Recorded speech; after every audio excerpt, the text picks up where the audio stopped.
جزاک اللہ خیر۔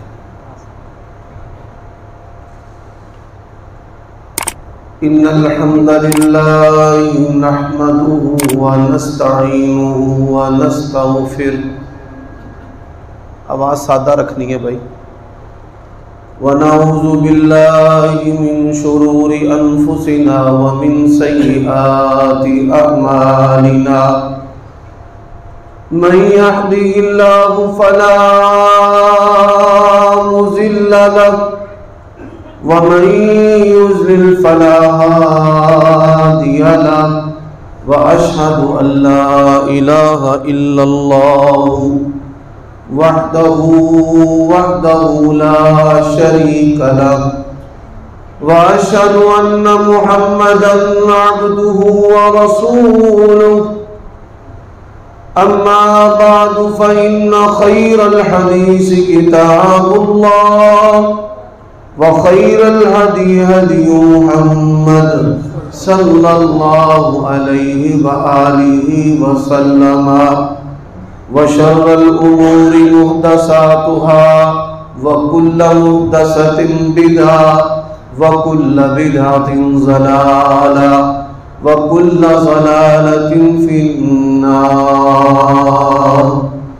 اللهم صل وسلم على نبينا محمد، وبارك وسلم عليه۔ اعوذ بالله السميع العليم وبوجهه الكريم وسلطانه القديم من الشيطان الرجيم، من همزه ونفخه ونفثه۔ ومن يرزقكم من السماء والأرض أإله مع الله، قل هاتوا برهانكم إن كنتم صادقين۔ سامعین محترم، اللہ تبارک و تعالی جل وعلا احکم الحاکمین رب العالمین کی حمد و ثنا کے بعد نبیوں کے امام، پاک بازوں کے سردار، نبی آخر الزمان، خاتم المرسلین جناب محمد رسول اللہ صلی اللہ علیہ وآلہ وسلم کی ذات اقدس پر انگنت تعداد بے شمار درود و سلام ہو۔ میں اللہ تبارک و تعالیٰ کا فقیر اور حقیر سا بندہ جامعہ محمدیہ جی ٹی روڈ گجرانوالہ، وہاں خطبہ جو ہے وہ دیتا ہوں۔ آپ لوگوں کی محبت آج مجھے یہاں پر کھینچ لائی ہے۔ اللہ تبارک و تعالی موسم کی شدت کے باوجود ہماری یہ جو حاضری ہے اپنی بارگاہ میں قبول فرمائے۔ وہاں میرا جو خطبہ جمعہ ہے وہ ریکارڈ بھی ہوتا ہے اور یوٹیوب چینل پر چلتا ہے، تو میں نے اسی موضوع کو یہاں پر تسلسل کے ساتھ چلانے کی نیت کی ہے۔ اللہ تعالیٰ مجھے حق گوئی کرنے کی اور اس پر ہم سب کو عمل کرنے کی توفیق عطا فرمائے۔ دنیا کے اندر اس وقت انسانوں کی تعداد تقریباً 7.5 ارب کے قریب ہے۔ 6 ارب جو ہیں وہ پیدائشی کافر ہیں اور 1.5 ارب کے قریب مسلمان ہیں، یعنی کافروں کی جو تعداد ہے وہ 2/3 سے بھی زیادہ ہے۔ نبی علیہ الصلوۃ والسلام کا فرمان ہے الکفر ملت واحدہ، اسلام کے مقابلہ میں کفر جو ہے وہ ایک ہی دین کی گروہ کی حیثیت رکھتا ہے، یعنی اسلام اور مسلمان دشمنی میں یہودی، نصرانی اور ہندو اور دیگر جو کفار ہیں وہ سب ایک ہیں۔ پوری دنیا کے جو کافر ہیں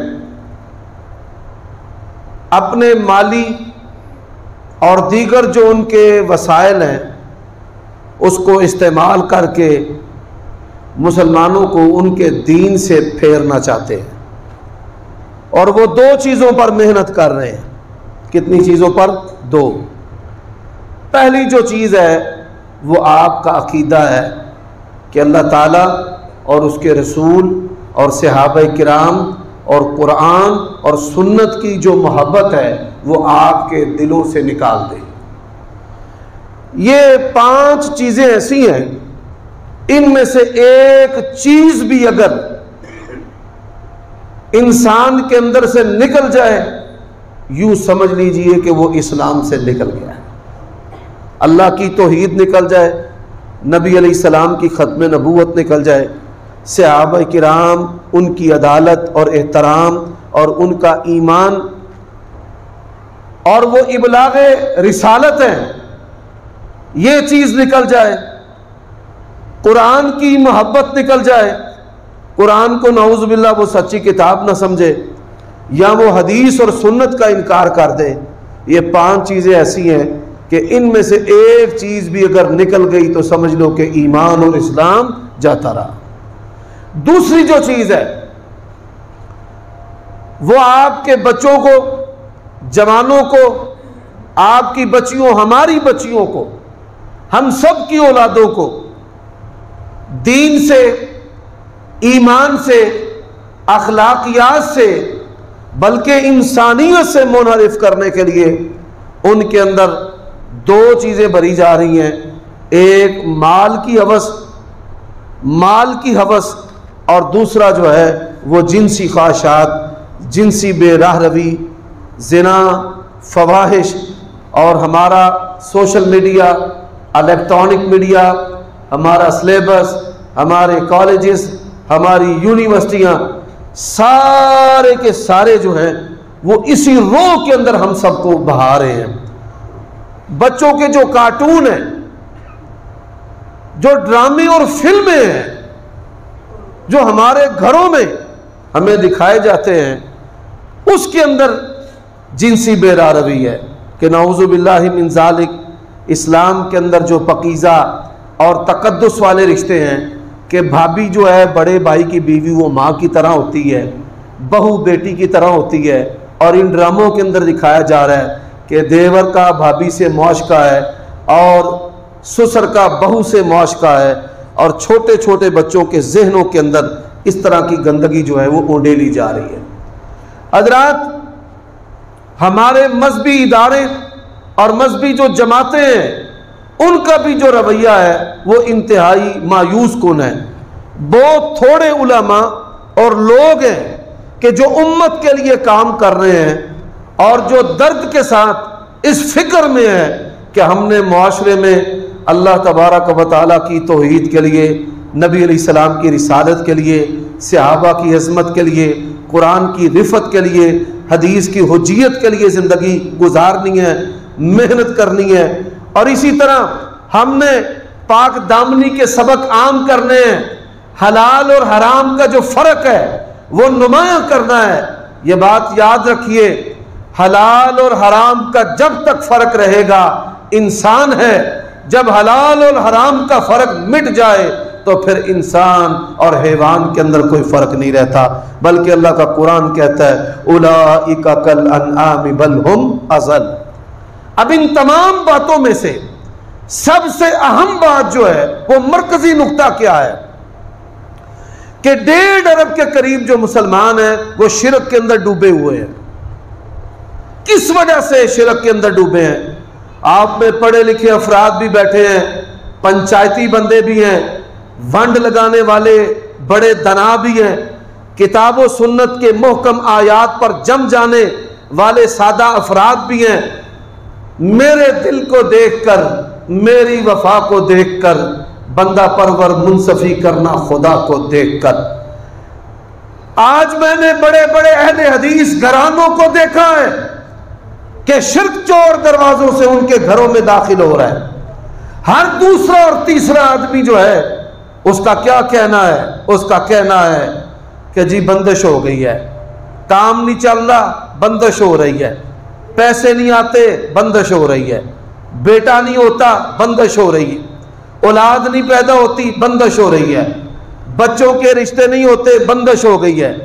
لمحہ بھر کے لیے سوچیں کائنات کے اندر کیا کوئی ایسی ہستی ہے کہ اللہ آپ کو رزق دینا چاہتا ہے اس نے روک لگا دی ہے؟ اللہ آپ کی اولاد کے رشتے کرنا چاہتا ہے، وہ نعوذ باللہ اللہ پر بھی غالب آ گیا ہے۔ حضرات یہ جو نظریہ ہے یہ شرکیہ نظریہ ہے، جس کے بارے میں اللہ کے نبی نے کہا، صحابی کو نصیحت کرتے ہوئے ہر فرض نماز کے بعد ہم کیا کہتے ہیں؟ اللہم لا مانع لما اعطیت ولا معطی لما منعت ولا ينفع ذا الجد منک الجد۔ اللہ نے اگر فائدہ کرنا ہے کوئی نقصان نہیں کر سکتا، اور اگر اللہ نے نقصان پہنچانا ہے تو کوئی فائدہ نہیں کر سکتا۔ جو بادشاہ تھے دن چڑھنے سے پہلے اللہ نے ان کو زیرو کر دیا۔ ہمارا ایمان ہے قل اللہم مالک الملک تؤتی الملک من تشاء وتنزع الملک ممن تشاء وتعز من تشاء وتذل من تشاء بیدک الخیر انک علی کل شیء قدیر۔ میرے بھائیو دوستو، کوئی بگڑتا ہے بگڑ جائے، کوئی جڑتا ہے جڑ جائے، کوئی دور ہوتا ہے ہو، تجھے حکم عذاب لا الہ الا اللہ۔ آپ دیکھیے جو شرک کرنے والے لوگ ہیں ان کے علماء، ان کے قراء اتنے شاد ہو جاتے ہیں کہ ڈوم نٹ گویے مراسی داڑیاں بڑھا کر مذہبی رہنما بن جاتے ہیں۔ جھنڈیاں ان کے علماء نہیں لگاتے، چوک ان کے علماء بند نہیں کرتے، فیکٹریوں میں پروگرام گلیوں میں ان کے علماء پہاڑیاں نہیں لگاتے، ان کی عوام یہ کام کرتی ہے۔ آپ کو ہمارے ساتھ اللہ کی توحید کے لیے مل کر دعوت دینا ہوگی۔ یہ بات یاد رکھیں، جب بھی آپ قدم اٹھائیں دین کی طرف، آپ یہ سوچا کریں کہ میرے مال کے ساتھ، میرے قدم کے ساتھ، میری زبان کے ساتھ، میری حرکت کے ساتھ، میری زکات کے ساتھ، میرے عشر کے ساتھ اللہ تبارک و تعالیٰ کی توحید کا پھیلاؤ کتنا ہو رہا ہے۔ جس مالک نے مجھے پیدا کیا، بن مانگے مجھے وجود دیا، بن مانگے میری ضروریات کو پورا کیا، الم نجعل له عینین ولسانا وشفتین وہدیناہ النجدین۔ علماء سے یہ تنظیموں کے لوگ کیوں ناراض ہوتے ہیں؟ تنظیموں کے اپنے مقاصد ہیں۔ ممبر اور مصلی کا مقصد کیا ہے؟ یعبدوننی ولا یشرکون بی شیئا۔ ہمارا مقصد ہے حافظ قرآن بنانا، اور صرف حافظ قرآن بنانا نہیں بلکہ اس کو دائی بنانا، مبلغ بنانا، اس کے ذریعہ اس کے گاؤں تک اللہ تبارک و تعالیٰ کی توحید اور نبی علیہ السلام کی عظمت کا پیغام پہنچانا ہے۔ اب دیکھیے آپ کہ وہ کون سی ایسی چیز ہے کہ جس کی وجہ سے ہم بڑے بڑے دنا بندے جو ہے وہ شرک کرنا شروع کر دیتے ہیں کہ بندش ہو گئی ہے جی۔ کئی لوگ کیا کہتے ہیں، اے قاری صاحب میرا صاحب لاؤ۔ عالم الغیب کون ہے؟ اللہ ہے۔ اب کسی کو دعوت دینا میرا حساب لگاؤ۔ کئی لوگ ہیں وہ ہمارے پاس آتے ہیں اور اس طرح شکایتیں کرنا شروع کر دیتے ہیں، اولاد بھی نافرمان ہے، یہ بھی تکلیف ہے، یہ بھی ٹھیک کر دیں، یہ بھی ٹھیک کر دیں، یہ بھی ٹھیک کر دیں۔ وہ ایک ہی سانس کے اندر رونے اپنے روتے ہیں۔ میں جب ساری بات سنتا ہوں تو میں ان سے پوچھتا ہوں بندے کے پاس آئے ہو یا رب کے پاس آئے ہو؟ کہتے ہیں بندے کے پاس۔ میں نے کہا یہ کام تو رب کر سکتا ہے، زمین پر کوئی اور بندہ کر سکتا نہیں ہے۔ تو پہلی جو چیز ہے مرکزی وہ کیا ہے؟ لوگ رزق کی وجہ سے شرک کی طرف چلے جاتے ہیں۔ کس کی وجہ سے؟ بولیے، رزق کی وجہ سے۔ اب رزق سے کیا مراد ہے؟ رزق سے مراد پیسہ ہے۔ رزق سے کیا مراد ہے؟ پیسہ ہے۔ پیسہ نہیں غربت ہے، گھر نہیں ہے۔ حضرات رزق سے کیا مراد ہے؟ بیوی نہیں ہے، یہ بھی رزق ہے۔ رزق سے کیا مراد ہے؟ اولاد نہیں ہے، یہ بھی رزق ہے۔ رزق سے کیا مراد ہے؟ بڑا او بھائی اونیاں جانیاں چھڑ دیو، ایک خطبہ جمعہ جلسہ نہیں، جو کچھ ٹھیک کرنا تھا پہلے کرو، اب سکون سے جو کچھ ہو رہا ہے کرنے دو، بند کر دو موبائل کو بھی، خطبہ جمعہ۔ رزق سے مراد مال بھی ہے، رزق سے مراد بیوی بھی ہے، رزق سے مراد اولاد بھی ہے، رزق سے مراد بڑا گھر بھی ہے، رزق سے مراد گاڑی بھی ہے۔ اور لوگ ان چیزوں کے حصول کے لیے کس کی طرف بڑھنا شروع کر دیتے ہیں؟ شرک کی طرف۔ اور یہ ساری چیزیں کس کے ہاتھ میں ہیں؟ بولو بھائی، کس کے ہاتھ میں ہیں؟ اللہ کی۔ اللہ کی قسم ہے، کئی لوگ ڈبل ایم میں پی ایچ ڈی کی ہوئی ہے، ایم فل کیا ہے، پڑھ پڑھ کر سر گنجا ہو گیا ہے، اتنی ڈگریاں حاصل کی ہیں، ان ڈگریوں کی وجہ سے 1 روپے بھی نہیں کما سکتے۔ اور ایک بندہ انگوٹھا چاپ ہے، اللہ رزق دے چھٹے دے یہ ہوں ہے۔ یہ سارے اختیار کس کے پاس ہیں؟ اللہ کے پاس ہے۔ میں یہ فکر لے کر آیا ہوں کہ رزق کی کنجیاں اللہ کے ہاتھ میں ہیں، انبیاء کے پاس نہیں، اولیاء کے پاس نہیں۔ کس کے پاس ہیں؟ اللہ کے پاس ہے۔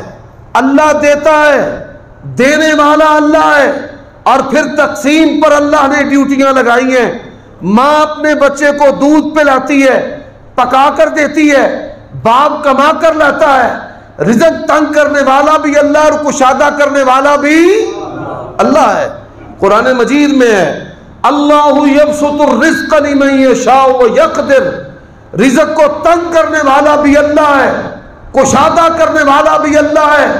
رزق تنگ کر دے، چاہے اپنے ولیوں کو، صحابہ کرام کو بے بس کر دے۔ کون ہے بے بس کرنے والا؟ اور چاہے تو قارون کو خزانوں کا مالک بنا دے کہ ایک بہت بڑی جماعت اس کے خزانوں کی چابیاں صرف اٹھائے پھرتی ہے۔ یہ سارے اختیار کس کے پاس ہیں؟ اللہ کے پاس ہے۔ اب میں 5 مثالیں دے کر قرآن مجید سے آگے بڑھنا چاہتا ہوں کہ رزق جو ہے وہ کیسے مل سکتا ہے، کیسے بڑھ سکتا ہے۔ کئی لوگ ہیں وہ پیٹ کے لیے زنا کرتے ہیں، یہ بات یاد رکھ لو، فحاشی کرنے والوں، جہاں زنا اور فحاشی ہوگا وہاں اللہ کا قہر نازل ہوگا، اس کی گرفت آئے گی، پکڑ آئے گی، بیماریاں آئیں گی، ناراضگی آئے گی۔ وَمَن يَتَّقِ اللَّهَ يَجْعَل لَّهُ مَخْرَجًا، اور جو بندہ تقوی اختیار کرے گا اللہ مصیبتوں سے آزاد کرے گا، اور ایسی ایسی جگہ سے اس کو رزق عطا کرے گا کہ اس کو وہم و گمان بھی نہیں ہے۔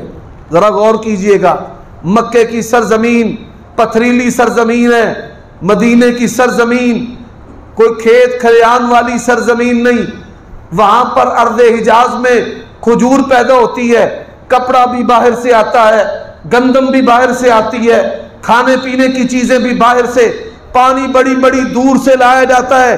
حضرات حالات ایسے ہیں، ان حالات کے اندر صحابہ کرام کہتے ہیں اللہ کے نبی نے ہماری تربیت کی، لا تسأل الناس ولک الجنہ، ضرورت کا جائز سوال بھی اگر انسانوں سے نہیں کرے گا اللہ اس عمل کے بدلے بھی اس کو جنت عطا کرے گا۔ انبیاء علیہ السلام پر جو آزمائشیں آتی ہیں یہ رب کی طرف سے مجھے اور آپ کو ایک سبق اور نصیحت ہے۔ اب ساری دنیا ساتھ چھوڑ گئی ہے، اب اللہ کی مرضی ہے، اللہ سے بندے کی صلح ہو گئی ہے۔ اللہ تبارک و تعالیٰ کو کیا کہا؟ وَأَيُّوبَ إِذْ نَادَى رَبَّهُ أَنِّي مَسَّنِيَ الضُّرُّ وَأَنْتَ أَرْحَمُ الرَّاحِمِينَ۔ کوئی ڈاکٹر نہیں بلانا پڑا، کوئی دوسرے ملک سے طبیب نہیں لانا پڑا، کوئی باہر سے دوائی نہیں آئی، کوئی مقامی طور پر لوگوں نے سر نہیں جوڑا۔ اللہ نے کہا اور اس میرے دلے ایوب اب مجھے پکارا ہے، اور تو پیر مار، اللہ نے پاؤں کے نیچے سے ہی شفا کو جاری کر دیا ہے۔ یہ مالک کی مرضی ہے، ہمارا رب وہی شان والا ہے، اس کی شان میں کوئی کمی نہیں ہے۔ حضرات پوری دنیا کا کفر اور نام نہاد مسلمان آج استخارے ہو رہے ہیں ٹیلی ویژنوں پہ، ہاتھوں ہاتھ استخارہ۔ آج ہر 5 کلومیٹر کے بعد جھنڈا دستار الگ نظر آتی ہے، آج ملک کے در و دیوار جو ہیں لوگوں کی خواہشات کے ساتھ کھلواڑ کر رہے ہیں، ایک ہی رات میں زیر و زبر کرنے کے دعوے کرتے ہیں، معشوقہ کو مسخر کرنے کی باتیں کرتے ہیں، راتوں رات امیر ہونے کی بات کرتے ہیں، وزیر کرنے کی بات کرتے ہیں، پیرنی کی بات ہوتی تھی، جادوگرنی کی بات ہوتی تھی، وظیفوں کی بات ہوتی تھی، تسبیح کی بات ہوتی تھی، تم اوروں کی بات کرتے ہو۔ ہمارا ایمان ہے نواز شریف کو نکالنے والا اور لانے والا، عمران کو لانے والا اور نکالنے والا حقیقی طور پر کون ہے؟ اللہ ہے، اللہ ہے، اللہ کے سوا کوئی نہیں ہے۔ یہ سارے اختیار کس کے پاس ہے؟ اللہ کے پاس ہے۔ میرے بھائیوں، سب سے پہلی جو چیز انسان کے رزق کو بڑھاتی ہے وہ تقوی ہے۔ انسان جب فواحش سے دور بھاگتا ہے، اللہ کے قریب آتا ہے تو اللہ اس کا رزق زیادہ کرتا ہے۔ انسان جب مال حرام سے، سود سے دور بھاگتا ہے، پھر وہ اللہ کے قریب آتا ہے تو اللہ اس کا رزق زیادہ کرتا ہے۔ اور میرے بھائیوں دوستوں، میں 5 مثالیں دینا چاہتا ہوں، آپس میں مت لڑو۔ آج اہل حدیث آپس میں لڑتے ہیں، سیاست کی وجہ سے لڑتے ہیں، عمران خان اور نواز شریف کی وجہ سے لڑتے ہیں۔ جن کے پاس اللہ کا قرآن، پیغمبر کی سیرت ہو، انہیں لڑنے کی ضرورت نہیں۔ آؤ، میں تمہیں یہ نصیحت کرنے آیا ہوں کہ یہ سارے اختیارات، یہ مشارتیں، یہ وزارتیں، یہ صدارتیں، یہ اختیارات اور قوتیں کس کے اختیار میں ہیں؟ قل اللہم مالک الملک تؤتی الملک من تشاء وتنزع الملک ممن تشاء وتعز من تشاء وتذل من تشاء بیدک الخیر انک علی کل شیء قدیر۔ یہ کون ہے؟ حضرت یوسف ہے، خود بھی نبی ہے، باپ بھی نبی ہے، دادا بھی نبی ہے، پردادا بھی نبی ہے۔ اللہ نے باپ کی گودی سے الگ کر کے کنویں کی تریکی میں اتارا اور کنویں سے نکال کر مصر کے تخت پہ کس نے بٹھایا ہے؟ رب قد آتیتنی من الملک۔ یہ کون ہے؟ یہ حضرت یوسف علیہ السلام ہیں۔ میں دوسری مثال دیتا ہوں۔ آج مال کے لیے مارے پھرتے ہو، ملتان والے لاہور آ رہے ہیں، لاہور والے ملتان جا رہے ہیں، پھر یہاں سے مایوسی ہو تو سیون پر جاتے ہیں، سیون سے مایوسی ہو تو کراچی جاتے ہیں، پاکستان سے مایوسی ہو تو انڈیا جاتے ہیں، انڈیا سے مایوسی ہو تو بغداد جاتے ہیں، بغداد سے مایوسی ہو تو ایران جاتے ہیں۔ اور سن لو، در در سے در در کروانے والوں، ایک کشتی ہے جو رب العالمین ہے، جو ساری زبانوں کو سنتا ہے۔ نبی علیہ السلام نے فرمایا لو ان اولکم وآخرکم وانسکم وجنکم، ساری مخلوقات جمع ہو جائیں، جو چاہتے ہیں رب سے مانگنا شروع کر دیں، اللہ سب کو ان کی مانگیں عطا کر دے۔ اللہ کے خزانوں میں اتنی بھی کمی نہیں ہوتی کہ سمندر کے پانیوں میں جتنا سوئی کو ڈبویا جائے تو پانی میں کمی ہوتی ہے، اللہ کے خزانوں میں اتنی کمی بھی نہیں ہے۔ اللہ کے خزانوں میں اتنی کمی نہیں۔ آج دینی رہنمائی لینے جاتے ہیں، یہاں پہ فرمان بکتے ہیں، شاہ اور شاہ کے وفادار بکتے ہیں، یہاں پہ فتوے بکتے ہیں۔ میرے بھائیوں، یہاں پہ وظیفے بکتے ہیں، یہاں پہ تعویذ بکتے ہیں۔ 500 والا لینا ہے، 5000 والا لینا ہے، سیاہی والا لینا ہے، زعفران والا لینا ہے، کستوری والا لینا ہے، تعویذوں کے ریٹ رکھے ہوئے۔ اور آؤ، دنیا میں ایک کشتی ہے، اہل حدیث اللہ کے نبی کا نام کیوں لیتے ہیں؟ ذات بھی اعلیٰ ہے، بات بھی اعلیٰ ہے، ذات بھی آخری ہے، بات بھی آخری ہے۔ اللہ کی قسم اٹھا کر کہتا ہوں، 23 سالہ دور نبوت ہے، اللہ کے نبی نے مسجد نبوی میں گلہ نہیں رکھا، کوئی پرچی نہیں کاٹی، کوئی گم وظیفہ نہیں ہے، کوئی پیسہ نہیں ہے۔ رہنمائی لینے آیا، دنیا کے مال و متاع سے بے نیاز ہو کر جس شخصیت نے رہنمائی کی ہے وہ جناب محمد الرسول اللہ صلی اللہ علیہ وسلم ہے۔ اور مریدوں کے نذرانوں پہ پلنے والوں، تیری پگڑی بھی مرید کے پیسوں کی، تیری گاڑی بھی مرید کے پیسوں کی، تیرا سٹیٹس بھی مرید کے پیسوں کا، تیرا ووٹ بھی مریدوں کا ہے، تیرا سب کچھ مریدوں کا ہے، اور ہمارے نبی وہ ہیں جن کا ہم نے کلمہ پڑھا ہے۔ تو جواہر سمیٹتا ہے، سونا سمیٹتا ہے، قبروں کی کمائی سے حکومت کرتا ہے۔ اللہ کی قسم ہے میرے نبی نے جو کھا کر جواہر لٹائے ہیں، کائنات میں ایسی کوئی مثال تو پیش کرے۔ حضرات لوگ آج مال کے لیے مارے مارے پھر رہے ہیں، مال کس کے ہاتھ میں ہے؟ اور صحابی گھر میں بیٹھا ہوا ہے، کس سے مانگ رہا ہے؟ اللہ سے۔ اب دیکھو اللہ اسے کیسے دینے لگا ہے۔ میں دو مثالیں دیتا ہوں۔ پہلی مثال، بل میں سے چوہا نکل آیا، اس نے تسلا چوہے کے اوپر رکھ دیا۔ دوسرا چوہا باہر نکلتا ہے، اس نے دیکھا میرا ساتھی تسلے کے نیچے ہے، وہ سونے کا ایک سکہ لے آیا، نہیں چھوڑا، پھر ایک اور لے آیا، نہیں چھوڑا، پھر ایک اور لے آیا، نہیں چھوڑا، پھر ایک اور لے آیا، 18 سونے کے سکے لے آیا۔ کتنے؟ اس نے پھر نہیں چھوڑا، وہ خالی تھیلی لے آیا کہ بھائی میاں ان تھیلی خالی ہو گئی، ان تے چڑھ دے۔ وہ صحابی نے چھوڑ دیا۔ اور اللہ کی قسم ہے صحابہ کرام کے بارے میں زبان درازیاں کرنے والوں، دل تھام کر سنو، 10,000 مرتبہ یہ کائنات تباہ ہو کر دوبارہ بن جائے، نبی کے یاروں جیسا کوئی ہو ہی نہیں سکتا۔ گھر میں بھوک ہے، بچے بلکتے ہوں گے، بیوی مطالبے کرتی ہوگی، پر وہ دینار سونے کے سکے لے کر اللہ کے نبی کے پاس آیا، یا رسول اللہ اگر حلال ہے تو استعمال کرتا ہوں وگرنہ پھینک دیتا ہوں۔ آمنہ کے لال نے کہا انہا طعمہ اطعمکم اللہ، فرمایا یہ اللہ نے تجھے غیب سے رزق دیا ہے، یہ نبی کریم صلی اللہ علیہ وسلم کی جماعت ہے۔ خوراک کتنی ہے؟ صحابہ کرام کہتے ہیں یومیہ ایک کھجور ہم کھایا کرتے تھے، ایک دن میں ایک کھجور۔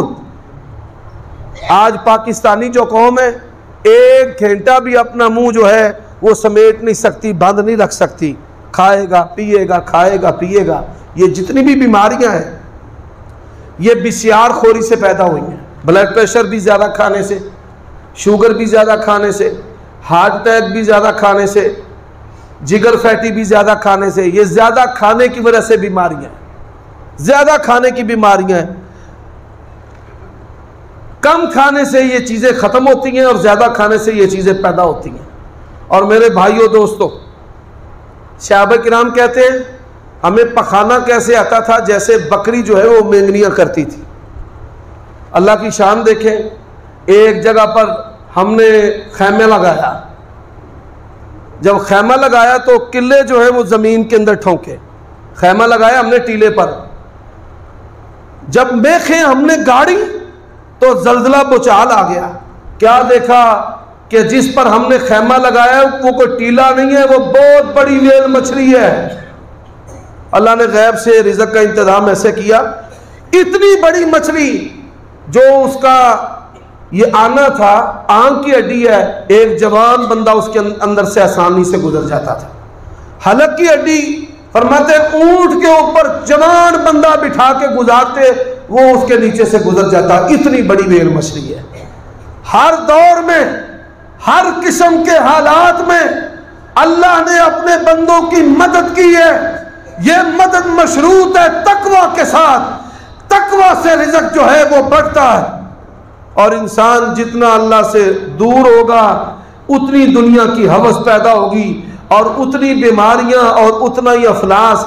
بعض لوگ ایسے ہیں بڑا کمایا ہے، آپ کبھی انسانوں پہ غور کریں، پہلے مال کمانے کے لیے صحت گوا دیتا ہے، پھر صحت کو حاصل کرنے کے لیے مال گوا دیتا ہے۔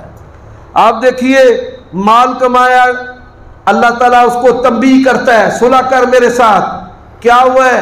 ڈاکٹروں نے نمک بند کر دیا ہے، اب پیغام آ گیا صلح کر لے مالک کے ساتھ، ابھی صلح نہیں کی، کیا ہوا ہے؟ شوگر بھی ہو گئی ہے، صلح کر لے۔ پھر کیا ہوا؟ شوگر بڑھ گئی، ہارٹ فیل ہو گیا ہے، ہارٹ اٹیک ہو گیا ہے، اب صلح کر لے۔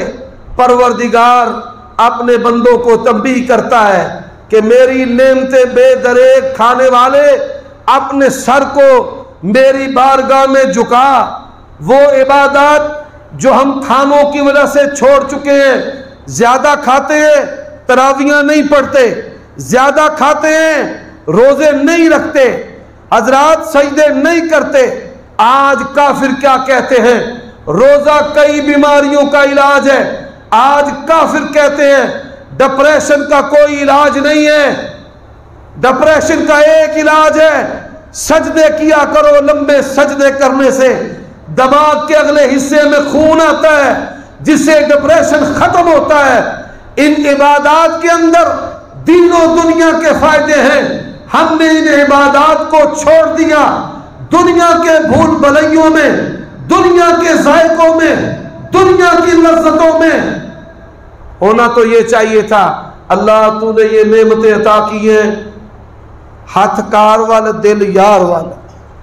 رزق کی ذمہ داری کس نے لی ہے؟ وَمَا مِن دَابَّةٍ فِي الْأَرْضِ إِلَّا عَلَى اللَّهِ رِزْقُهَا. ساڈے ذمہ سے عبادت کرنا. اساں اللہ دی تعلیم نو الٹ دیتا. اساں کہ اللہ بڑا غفور رحیم ہے, مسیتے آؤ پاویں نہ آؤ, زکات دیو نہ دیو, روزے رکھو نہ رکھو, حج کرو نہ کرو, اللہ غفور رحیم ہے, اللہ معاف کر دے گا. اور اسی سارے مال کمان لگے ہیں. ساڈے شہراں دے وچ میں کی پیا وینا, پہلا امیر غریب دا فرق کی ہوندا سی؟ امیر دے گھر بھی مجھ ہے, غریب دے گھر بھی مجھ ہے, وہ بھی مکھن روٹی کھاندا ہے, وہ بھی مکھن روٹی, اوتھے بھی اچار ہے, ایتھے بھی اچار ہے. بہتا فرق نہیں سی. ادو غریب کینوں سمجھ جاندہ سی؟ جڑا لسی منگن جاندہ سی. لوکاں مثالہ بنا لیے بھئی لسی منگن والے انگرا. ہون ادو ایک بندہ کماندا سی تے پورا پورا ٹبر کھاندا سی, تے بندے بھی گھر دے جی چوکھے ہوندے سن, 5 پتر 5 دھیاں. اج لوگ بال نہیں جمدے, انہاں نوں کھواواں گے کتھوں؟ ماں بھی کماندی پئی ہے, پیو بھی کماندا ہے, دھیاں بھی پی سی او تے بیٹھیاں نے, کم پیاں کردیاں, سکولاں چ پڑھاندیاں پیاں, منڈے بھی کم پہ کردے نے, تے پوری پیندی ہے نہیں پیندی.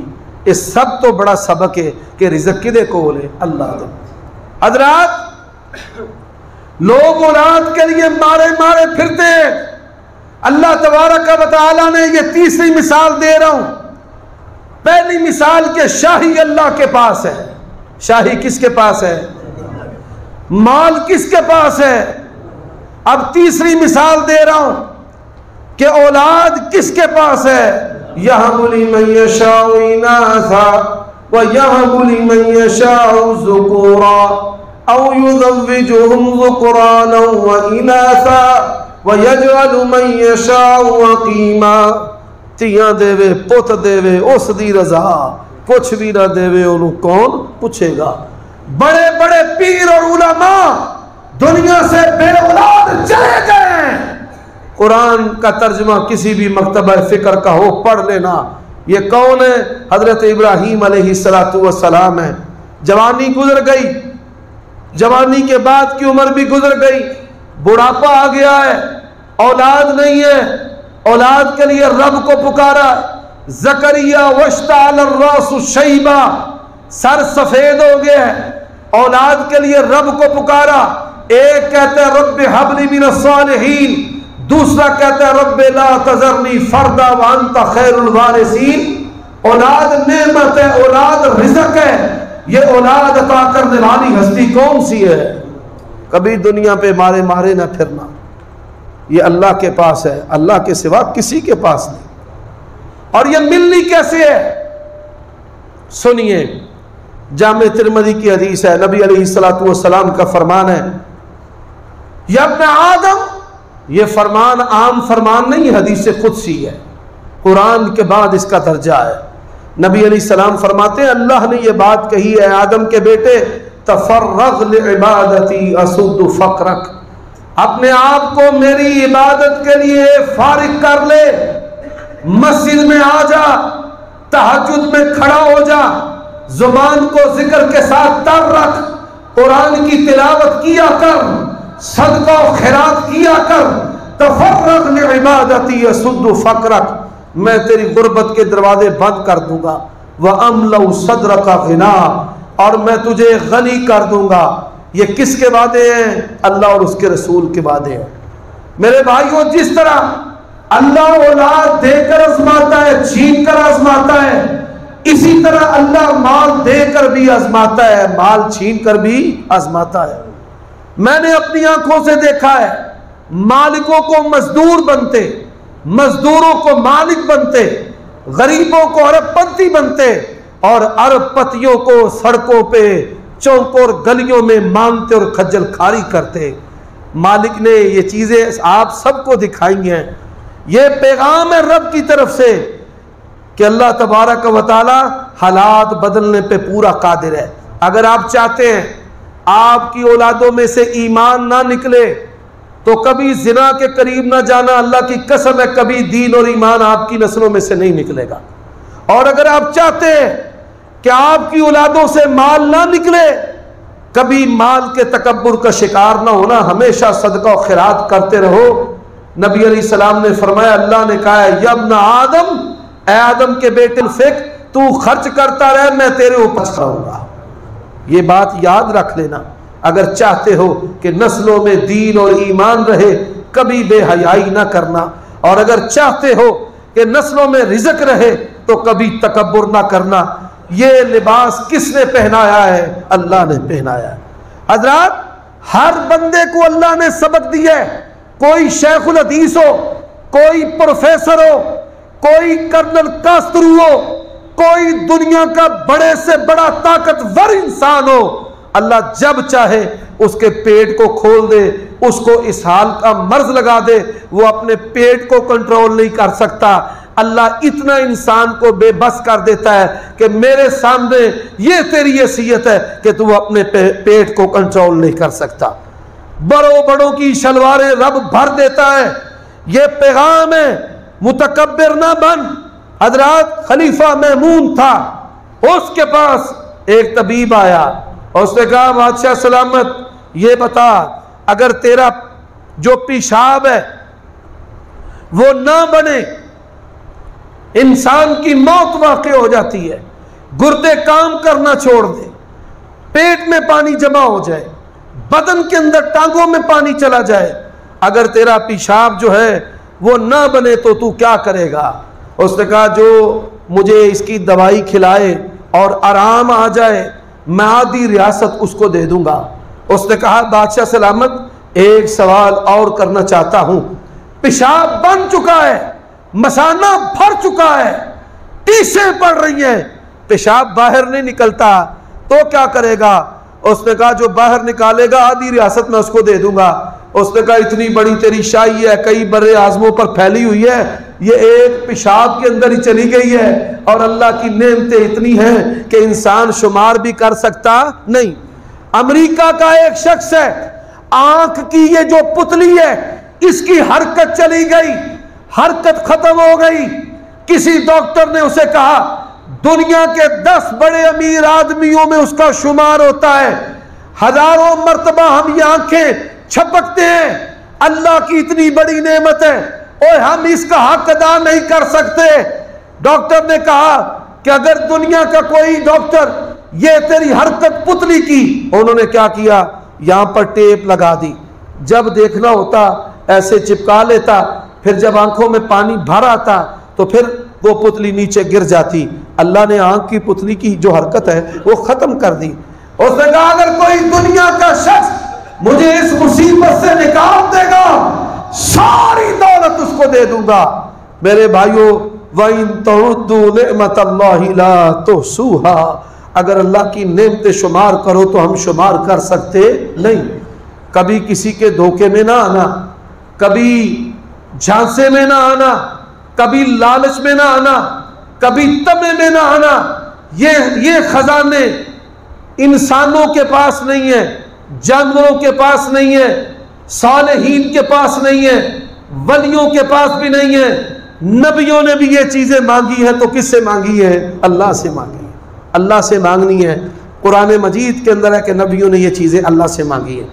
حضرات، اللہ تبارک و تعالیٰ تقوی اور پاک دامنی سے رزق بڑھاتا ہے۔ میں نے ساتھ یہ بھی بتانا ہے، اللہ تبارک و تعالیٰ عبادات سے رزق بڑھاتا ہے، عبادات سے۔ اور تیسری جو چیز ہے وہ میں بتانا چاہتا ہوں، اللہ تبارک و تعالیٰ رزق کس سے بڑھاتا ہے؟ جن کو بوڑھے اچھے نہیں لگتے، ماں باپ کے جو نافرمان ہیں سن لو، بھائیوں سے لڑنے والوں سن لو، بہنوں سے ناراض ہونے والوں سن لو، معمولی باتوں پہ سالہ سال ان کو نظر انداز کرنے والوں سن لو، ان کو لالچی کہنے والوں سن لو۔ بہنوں کے گھروں میں غربت ہے، وہ مانگتی ہیں تو بھائی کہتے ہیں کہ لالچی ہیں، ان کے گھروں میں غربت ہے، بھائی کے گھر میں غربت ہے تو کہتے ہیں یہ بڑے لالچی ہیں۔ اپنے بہن بھائیوں کو لالچی کہنے والوں، اپنے ماں باپ کو نظر انداز کرنے والوں، نبی علیہ السلام کا فرمان سن لو۔ آپ نے فرمایا جو بندہ یہ چاہتا ہے کہ میری نسل کے اندر خیر ہو، میرے رزق کے اندر برکت ہو، فَلْيَصِلْ رَحِمَهُ، بوڑھے ماں باپ کی عزت کیا کرے، بہن بھاؤں ان کے ساتھ ان کی ذاتی کے باوجود نرمی، ان کی سختی کے باوجود اچھائی، اور پھر ان کی غربت میں ان کی مدد کرنا۔ اور یہ بات یاد رکھو، بیٹی اور بہن میں کوئی فرق نہیں ہوتا، اور بھائی اور بیٹے میں بھی کوئی فرق نہیں ہوتا۔ اگر انسان کے ہاں بیٹا پیدا نہ ہو، اللہ نے اس کے بھائی کو اس کا وارث بنایا ہے، یہ تیرا وارث ہے، یہ تیرا بھائی ہے، تیرے وجود کا حصہ ہے، تیرا دست و بازو ہے۔ صلہ رحمی کرنے سے اللہ تبارک و تعالی رزق کو کشادہ کرتا ہے، اور صلہ رحمی کرنے سے بڑی نیکیاں انسان کو نصیب ہوتی ہیں، اور صلہ رحمی کرنے سے اللہ تبارک و تعالی جو ہے وہ انسان کی نسل کے اندر جب آپ کی اولاد دیکھتی ہے کہ باپ بہن بھائیوں سے، دادا دادی سے اس نے سلوک کرنے والا ہے تو وہ بھی سیکھتے ہیں۔ پھر خیر جو ہے وہ نسلوں کے اندر کیوں نہ رہے کہ جب وہ اپنے باپ کو اس کے باپ کے ساتھ اس نے سلوک کرتے دیکھے اور ماں کے ساتھ اس نے سلوک کرتے دیکھے۔ نبی علیہ السلام نے اس عمل کو بھی رزق کے اضافے کا باعث اور باعث برکت قرار دیا ہے۔ حضرات، چوتھی اور آخری بات جو میں کرنا چاہتا ہوں، آج جو لوگ ہیں مصائب کے اندر پھنس جائیں، باول حق بیڑا تک، معید الدین چشتی پار لگا دے میری کشتی۔ میرے بھائیوں، یہ کشتیاں پار لگانے والا اور بیڑا دھکنے والا کون ہے؟ اللہ۔ مصائب میں کون پھنسے ہیں؟ میں آپ کے سامنے کسی انسان عام کی مثال نہیں دینا چاہتا۔ وَظَنُّونَ إِذْ ذَهَبَ مُغَاضِبًا فَظَنَّ أَن لَّن نَّقْدِرَ عَلَيْهِ فَنَادَى فِي الظُّلُمَاتِ أَن لَّا إِلَٰهَ إِلَّا أَنتَ سُبْحَانَكَ إِنِّي كُنتُ مِنَ الظَّالِمِينَ۔ یہ مصیبت میں پھنسنے والے کون ہیں؟ حضرت یونس ہیں۔ یہ مصیبت میں پھنسنے والے کون ہیں؟ نوح ہیں۔ انی مغلوب فانتصر۔ حضرات، حضرت نوح علیہ السلام اور حضرت نوح علیہ السلام کے ساتھ ساتھ حضرت یونس کی مشکل کشائی اور مدد کرنے والا کون ہے؟ ہمیشہ کوئی مصیبت آئے، مشکل آئے، جوتے کا تسمہ بھی ٹوٹ جائے تو کس سے مانگنا ہے؟ نبی علیہ السلام نے فرمایا کہ جب بھی مدد مانگنی ہے کس سے مانگنی ہے؟ اور جب سوال کرنا ہے کس سے کرنا ہے؟ اللہ سے۔ اللہ نے جو اسباب انسانوں کے ہاتھوں تلے رکھے ہیں ان سے پہلے بھی کس سے مانگنا چاہیے اور اس کے بعد بھی کس سے مانگنا چاہیے؟ اللہ سے۔ علیہ توکلوا ان کنتم مؤمنین، اگر ایمان ہے تو بھروسہ کس پر کرنا ہے؟ اللہ پر۔ یہ توکل کا عمل جو ہے اس سے بھی اللہ رزق بڑھا دیتا ہے۔ نبی علیہ السلام نے فرمایا لو توکلتم علی اللہ حق توکلہ۔ یہ چوتھی بات جو ہے، چوتھی بات، لو توکلتم علی اللہ حق توکلہ، رب پر بھروسہ ہے، اللہ اسباب بھی پیدا کر دیتا ہے، اللہ تدبیریں بھی مسخر کر دیتا ہے۔ اور اگر اللہ پر بھروسہ نہیں ہے تو سب کچھ ٹھیک جا رہا ہے، انسان دیکھتا رہ جاتا ہے کہ نعمت قریب آ کر دور چلی گئی ہے، کام کر رہا ہے، نتیجہ اینڈ پر ہے، بگاڑ ہو چکا ہے، لوگ شکوہ کرتے ہیں، سارا کچھ ٹھیک ہوندا جی، رشتہ پسند آ جاتا ہے، سب کچھ ہو جاتا ہے، منگنی تو پہلے ہی ہر شاید ٹوٹ جاتی ہے، کام کر رہے ہیں، فصل اچھی ہو رہی ہے، اچانک بگاڑ پیدا ہو گیا ہے، فیکٹری کے اندر چیز تیار ہو گئی ہے، اچانک لائٹ ٹوٹ گئی۔ سن لو، اللہ کے نبی علیہ السلام آپ کی سیرت کو، آپ کے لائے ہوئے دین کو، ایک آدمی چلتا ہوا جا رہا ہے، بادلوں سے آواز آتی ہے کہ فلاں کے باغیچے کو پانی لگاؤ، بڑا تعجب کرتا ہے کہ بارشوں کا موسم نہیں ہے، شدت کی گرمی ہے، بادلوں سے آواز آ رہی ہے، بادلوں نے ایک طرف چلنا شروع کر دیا اور یہ بادلوں کے پیچھے پیچھے چلتا ہے، بادل برستے ہیں، پانی جمع ہوتا ہے، کھال میں پانی چلنا شروع ہو جاتا ہے، یہ پانی کے ساتھ ساتھ چلنا شروع ہو جاتا ہے۔ کیا دیکھتا ہے؟ ایک بندہ بغیچے میں کام کر رہا ہے، پانی بغیچے کے اندر داخل ہوتا ہے، بغیچے والے کو پوچھتا ہے ماجرا کیا ہے؟ اس نے کہا ہر چیز رب کی ہے، میرا کوئی کمال نہیں ہے۔ مال ہوتا ہے، ایک حصہ بیوی بچوں کو دے دیتا ہوں اور ایک حصہ بغیچے میں لگا دیتا ہوں اور ایک حصہ اللہ کی راہ میں دے دیتا ہوں۔ آج زبانیں بڑی چلانے والے ہیں، باتیں بڑی اچھی کرنے والے ہیں، گفتار کے بڑے کافی ہیں، لیکن کوئی اہل حدیث پنجاب میں مجھے ایسا نہیں دکھا سکتے جو عثمان بن عفان کی طرح ہو اور جو اس آدمی کی طرح ہو کہ اپنے مال کا تیسرا حصہ اللہ کی راہ میں لٹا دے۔ حضرات، ہمیں کردار چاہیے، اہل حدیث چاہیے، غریب ہو تو حضرت ابو ہریرہ کی طرح ہو، امیر ہو تو عثمان بن عفان کی طرح ہو، عالم ہو تو حضرت عبداللہ ابن مسعود کی طرح ہو، بچے ہو تو عبداللہ ابن عباس کی طرح ہو۔ آج ہم اسلام کے دروازے پر روڑی بن چکے ہیں اور شکوہ اپنے رب سے اور لوگوں سے اور جماعتوں اور تنظیموں سے کرتے پھرتے نظر آتے ہیں۔ جو ہمارے ذمہ تھا ہم نے اس کو بلا دیا، اور جس کے ہم مکلف نہیں، پابند نہیں، اپنی زبانوں کو سیاست میں لگاتے ہیں۔